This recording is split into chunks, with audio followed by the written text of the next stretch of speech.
Well, good morning, Brickheads. Hey, I am taking a much needed 2 week vacation from the podcast. But fear not, I have gone back into the archives and found an older episode that I absolutely loved, and I know you will too. So, without further ado, I hope you enjoy.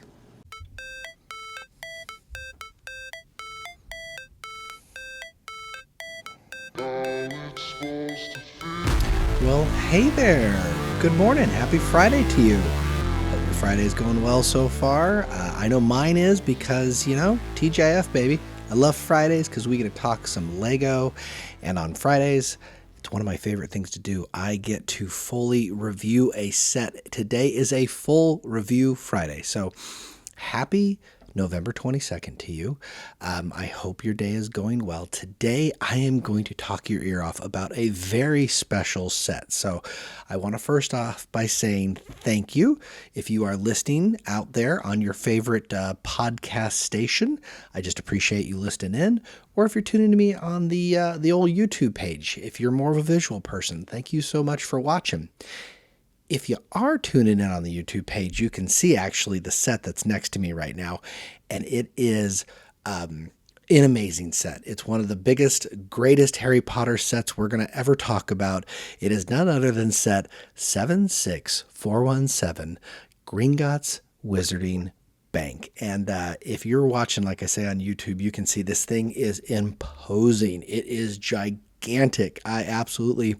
I love this set, and if you are a fan of Harry Potter, or maybe you're just a fan of big Lego sets, you are really going to like this one. So strap in. I am going to give you a full detailed review of what I think this set's got going for it, all of its positives and negatives. And then at the end, I like to go ahead and finish it off with giving you a little rating. And I rate it on four main things, and that is the build experience, the playability, the displayability, and the overall value for your wallet. And so that will give you an overall score to let you know if I think this set is a winner or maybe this is just something you should pass on. So what do you say? Should we get into it? All right. Gringotts Bank. The year is 2020. Let's rewind a little bit, right?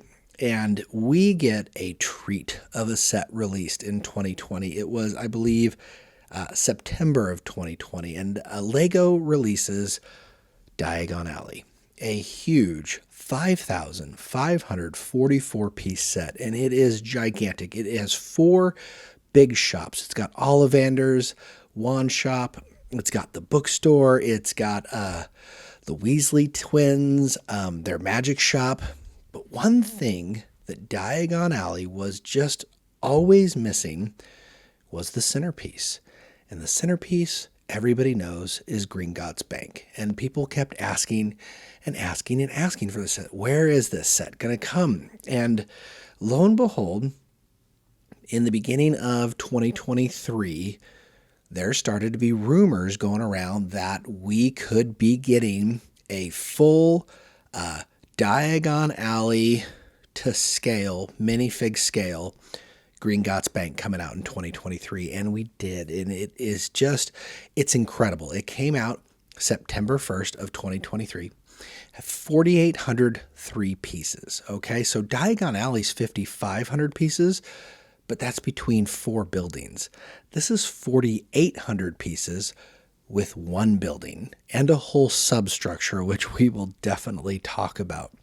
But not only did it come out at 4,800 pieces, it retailed at $430, and that is 9 cents per piece, so really not a bad price. Definitely pricey, but for what you were getting, it's a little absurd. Like, this thing is, oh gosh, I think they said it's like 70 centimeters tall, and that's without a dragon on the top, because yes, indeed, if you've never seen this set, there comes with the Ukrainian Ironbelly dragon, and he sits on the top of Gringotts. Like, if you've been to Universal Studios or ever seen pictures of Gringotts there, they've got the big dragon on there breathing fire to emulate the Deathly Hallows movie, where they actually go into the mine and they have to get past the giant dragon, and the dragon escapes. This is a super iconic scene, right? Well, Lego has captured this with Gringotts, and so not only do we get a bank. And we get a really, really good looking bank that has captured the essence of Gringotts really well in its unique shape and everything. But we also get the whole subterranean mine structure as well. And I think it's probably good to start there. And I'm just going to work my way up. Okay. This subterranean mine is like a little roller coaster, and it is so well done. I want to say first, it's super stable because you have to have this giant bank that's going to sit on it. And so it's kind of done like if you've ever had a chance to build the Lego Ideas treehouse, it's very similar to that, right? You've got two main structures that interlock with each other like a big plus sign. And it's got complete with multiple vaults. It comes with a waterfall, and it comes with a mine car. And this mine car can stop at different levels. So there's actually a little playable thing in here where you've got it's like almost like a stop sign for the mine car, right? And it allows this mine car to stop at each vault. And there is a vault set up at 3 different levels, okay? I just love it. I love looking at it. You love running the mine car down there, right? So you can run it all the way to the bottom right away, or you can actually put up the little mine stop parts and it will stop at each vault. You, of course, have vault 713. There's a little sticker at the top. The first vault is 713. And if you're a fan of Harry Potter, you'll know that's the vault where they keep the Sorcerer's Stone. And when you open this up, there's actually it looks like the little Sorcerer's Stone in there. So that's really, really cool. You got to love that. There is a middle vault, which is fun. And then you get to the bottom, and just like in the movie, you got Helga Hufflepuff's cup, chalice. I don't know what you really call it. But there's a really cool playable feature in here, right? Where you open it up, and Helga Hufflepuff's cup is sitting there on the platform. But when you push a button, it actually releases a whole bunch of other cups. Because if you watch the movie, the cup, spoiler alert, is a Horcrux, right? So again, spoiler alert, putting it out there. The cup is a Horcrux, and there is a spell put on it where when they touch the cup, there is a duplicating spell, I guess I could call it. And it starts creating cup after cup after cup after cup. And it's going to basically bury them in all of these fake chalices, right? And you get a chance to do that with this. In fact, it's got like 8 or 9 cups that actually fill up this little vault area. And then there's a tiny, tiny little hole on the side of this vault where you can actually reset it and put more cups into there. So I will say it's kind of a tight space. So if you got big old sausage fingers like me, it can be kind of difficult to reset it. But for kids, that's going to be no problem. So it is really cool. Like I said, there's a whole waterfall going down. You've got little skulls in there. You got little stalactites and stalagmites, and you got grip hook. And it's really well done, and a perfect little playable feature to this bank that you can either have by itself, or you can display in one large thing, which is like what I'm showing if you're watching, like I say, on YouTube. Once we get above the subterranean level, let's get to the bank itself. This bank is glorious, done in the white brick. The whole paneling, I mean, it's supposed to like emulate like marble, right? It's really well done. And you got the front door, which, again, if you've seen Harry Potter, one of the beautiful parts of Gringotts is it looks like the front door almost looks like it's collapsing, right? Like it's been around long enough, because there is actually a sticker on here somewhere. There's an Easter egg that reminds us what year this place was built. 1474. Down in the subterranean level, there is a sticker that says established 1474. So clearly this bank's been around for a while, right? And so the pillars in front of the bank are kind of slanting at an angle, like little Tower of Pisa looking things. And Lego captures this really, really well by insetting the front pillars in a little clip. So it doesn't just go straight down. It can go and display at the angle that it should, which is just perfect, right? And then next to it, not only do you have the bank, I should mention there's a little tiny building off to the side called the Magical Menagerie, and that building ties really well into this because, like I said, we had Diagon Alley, right? One of the key features to this set is if you own this set and you own Diagon Alley, then you can display it together with that, and it just pairs together so nicely. The proportions are perfect, and one whole building basically attaches up to the side of the Magical Menagerie. And you can actually take off the back of the building in there, and you can look in that tiny little place and see it. In addition to that, we got a whole bunch of cool little stickers on here. I never thought I'd say that with Lego, because if you know me, I hate stickers. I just think they are a waste, but clearly, especially Harry Potter and especially these two sets, they love stickers. But I will say this, to its credit, Diagon Alley, I believe, only has like 43 stickers versus, let me rephrase, Gringotts Bank only has 43 stickers, and that is a lot of stickers. But 43 is nothing compared to Diagon Alley, which has some of the most stickers of any Lego set ever. I want to say it has, I looked it up, it's got 109 stickers, which is absurd, right? So for Gringotts, 3 sheets, 43 stickers, that's actually not so bad. And a lot of these stickers are actually really good. You get a lot of Easter eggs. You get some Death Eater stickers. You get some Dark Mark stickers. The pumpkin juice over by the gutter is a really cool feature. The windows look perfect, and I really like the difference in the windows of the outside versus the inside, because one of the beautiful parts of Gringotts is you can actually look into it. And the window stickers are really well done, especially on the inside. That kind of emulates what you have seen in the very first Harry Potter movie, The Sorcerer's Stone. And that's one of the other things I like about this. They do a good job of not only representing this bank through the first movie, but also its evolution through the movies. So that's a really good sticker as well. In fact, I really like all the stickers on this entire set, believe it or not, -2. And if you're watching on YouTube, I think you can probably see which 2 stickers I'm talking about. And that, of course, is probably the biggest glaring negative of this entire set is the name Gringotts Bank. And the way these 2 stickers come together is so awkward. So you've got one sticker that actually has Gringott with 1 T, and then that fits on one Lego piece. And then you have another sticker that's the TS for Gringotts, then the space, then the bank. The problem is when you put these together, no matter how close you try to stick these stickers, it just looks off. It looks off, and there's just no way around it. It just doesn't look very good. It looks like it says Gringott, TS, Bank. It looks like 3 words, which doesn't make any sense. And it's really kind of sad, honestly, because that is a central focus of this set. Like, it's the first thing you look at, and you're just like, that just doesn't look quite right. But besides that, the rest of the stickers are actually pretty darn good. I really like the Easter eggs that they throw into this. All right, so moving right along, talking about the bank itself. The bank is great. It is a 2-story bank.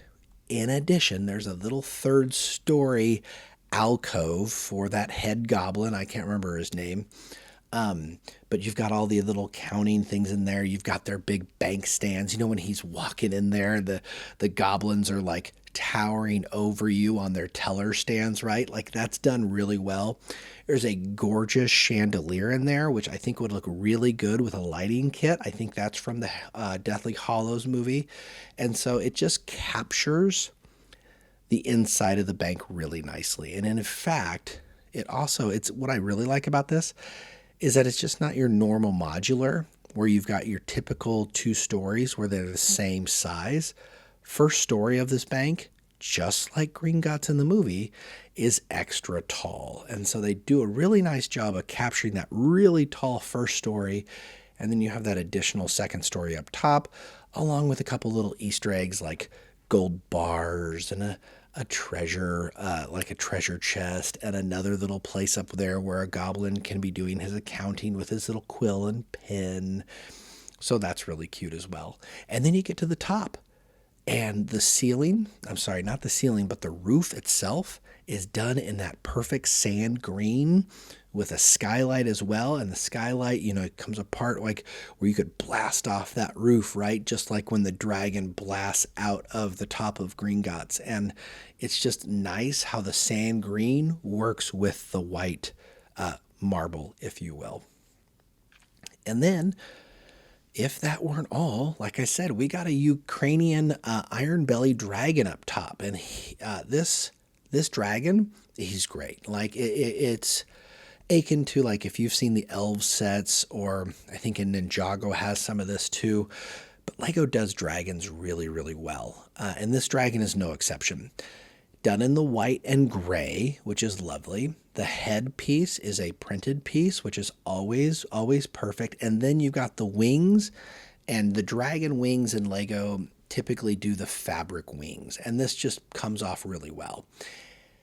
And not only do you have this dragon, but you can actually attach him to the top of the bank, just like you could in the movie, or just like you see at Universal Studios. And so it really becomes an imposing set. I want to say it's probably, with the dragon, it's probably a good 30 inches tall, which is just really impressive. Like I say, I have it sitting next to me, and the bottom of this set is right around my belly, and it towers probably a good 6 inches or more above my head. So it's just nothing to sneeze at, right? And the set itself is set on a 32 by 32 base plate. And so it's large. It is imposing, and I like that you've got all of these features that go along with it. All right, and so there's that. That's the bank, and you've got the dragon. Then you got the minifig selection. So in this set, there are 13 minifigures, which for playability purposes is fantastic. And what I really love is 11 of these minifigures are unique to Harry Potter, which honestly is saying something, because if there's a theme that's well known for overusing or the same minifigures all the time, it's Harry Potter. In fact, I want to say Harry Potter is the most made minifigure of all of them. I believe there are more Harry Potter type minifigs than there are Luke Skywalkers. I'm pretty sure those are the top two. And so, yes, we get Harry Potter here. Yes, we get Hermione. Yes, we get Ron.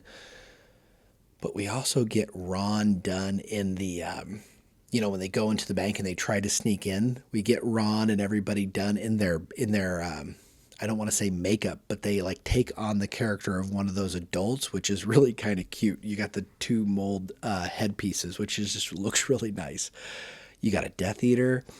You've got Bellatrix Lestrange, which is fantastic. You've got all the goblins, so you don't just have Grip Hook. You have the head goblin. You got some bank teller goblins. I don't know their names. And you even got a couple cop security guards, because I think in the movie there were a couple police officers in it. So the minifig selection is fantastic. It's not as good as Diagon Alley. Granted, Diagon Alley had 17 minifigures, so there were 4 additional minifigures with Diagon Alley, but Diagon Alley is also $450, where this set is $20 cheaper. So I don't know, as far as deals go, like at $430, this is 9 cents per piece. And Diagon Alley at $450 is 8.1 cents a piece. So technically, I guess you could argue Diagon Alley could be slightly superior in the value range, but they're both pretty comparable to each other. So yeah, there you go. Giving you a full description, I will tell you, I'm going to talk a couple negatives real quick before I go into my final rating. Negative number 1. One could argue that maybe this set is too big. And what I mean by that is I really like displaying this set with Diagon Alley. That's how I think it looks the best. But if I display it with Diagon Alley, then I can't have the minecart part to it. If I want to put the minecart part to it and make it this huge imposing set like you see on the YouTube video, if that's how you're tuning in, then I can't display it next to Diagon Alley. So you really kind of, it forces you to choose which two ways are you going. And so, I mean, I could see how that would be a detractor. In fact, the way my goal in displaying this is I have it on a shelving unit with Diagon Alley. And what I've done is on the top shelf, you have Gringotts next to all the buildings for Diagon Alley, right?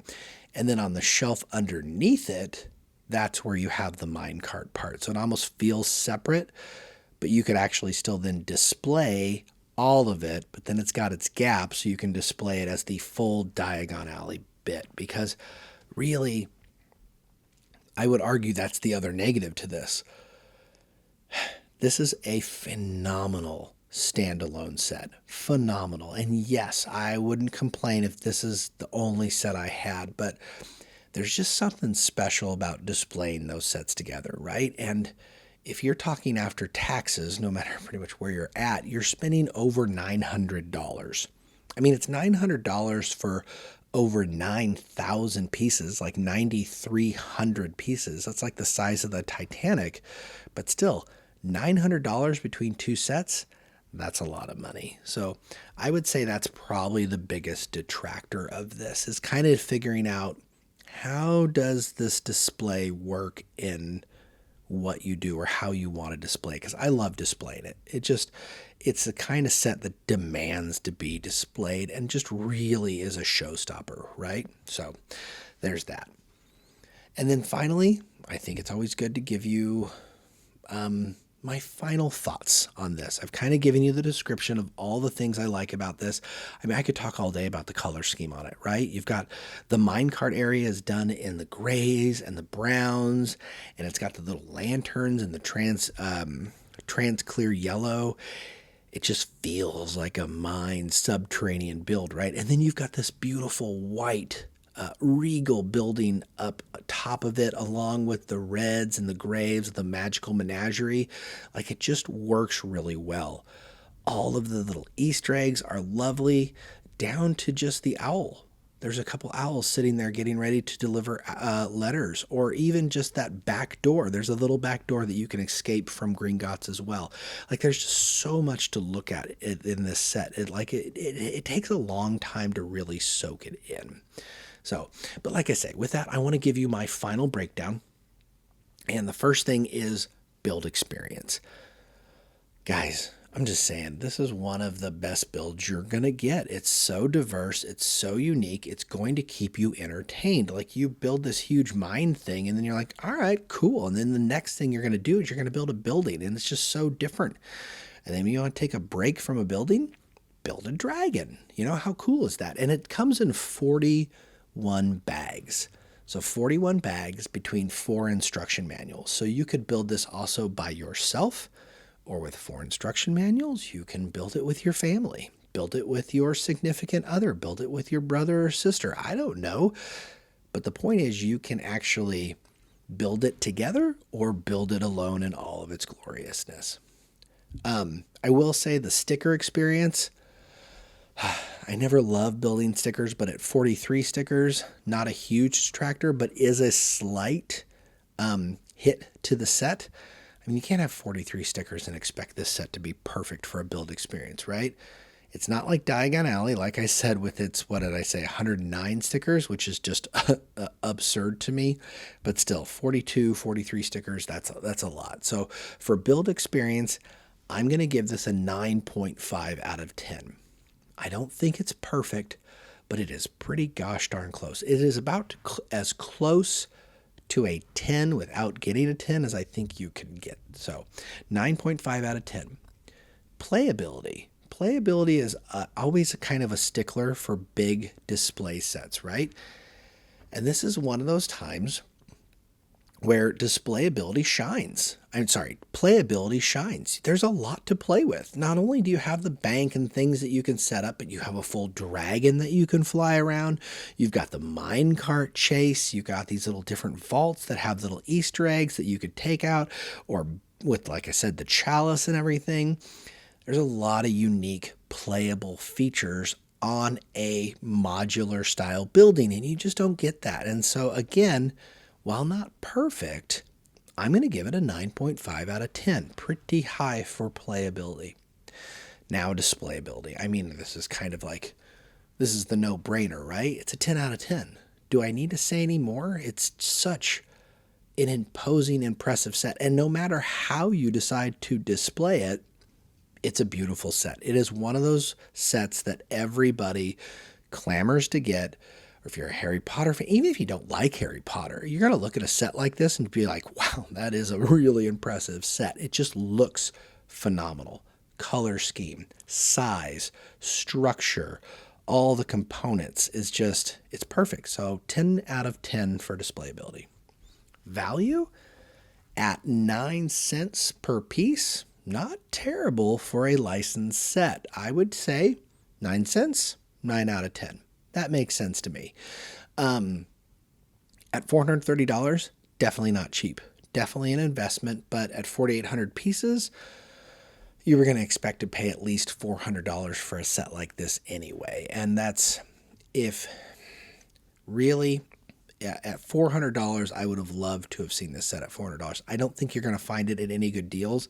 And actually, speaking of finding it, I have heard rumors that this set is going to be retired at the end of 2024. And so I would not be surprised if both Gringotts and Diagon Alley, which is still available for sale and has been on sale for 4 years, I would not be surprised if both of these sets get retired at the end of this year and definitely by the end of next year. So you may want to consider that. If you're looking at buying this set, you probably want to get your hands on it. And I would say for a value of a 9 out of 10 on here for $430, again, $900 between two sets is kind of a lot to swallow, but it's just so fabulous. So if you're keeping track, add all those four things together, that gives us a final score of a 9.5 out of 10. And like I said, I think that's really appropriate for this set because, oh gosh, besides a set like Rivendell, there are a few sets in my collection that I would consider more impressive. Like this is definitely a top fiver, right? Off the top of my head, just sets that I'm looking at around my room, I can think of my Lego AT-AT, the Titanic, maybe Hogwarts Castle, Rivendell. This is up there with those sets. It's just so huge. It's so imposing and yet still so perfect and beautiful and done at a perfect minifig scale. So like I said, if you like this set, you probably want to get your hands on it sooner or later because it is, I don't think it's going to be around much longer. So, but yeah, there you go. With that, what do you think? I mean, do you agree with me? Do you think like this is one of the greatest sets ever? Do you think it deserves a 9.5 out of 10? Or do you think it's overrated? Do you think there's enough minifigs for a set that costs this much money? Do you think they should have spent more time building the bank and less time with the whole mine cart? Or do you like what they did here? Because Lego certainly took a risk when they built it. You know, I think most people were pretty shocked when they saw the subterranean levels. They took a risk, and I think it truly paid off. So yeah, there you go. I just keep staring at it. It's a gorgeous set. I hope you enjoyed it. I hope you enjoyed listening to this one. Love me a full review Friday. Definitely, if you're able, leave me comments below. If you like what you hear, don't forget I do podcasts every Monday, Wednesday, and Friday. Monday is all about those news and rumors. Wednesday, I do just some crazy topic concerning Lego. And then Friday, just like today, I do a full review Friday. So if you like what you hear, I hope you can continue to keep tuning in. But yeah, until then, I'll catch you on the next one.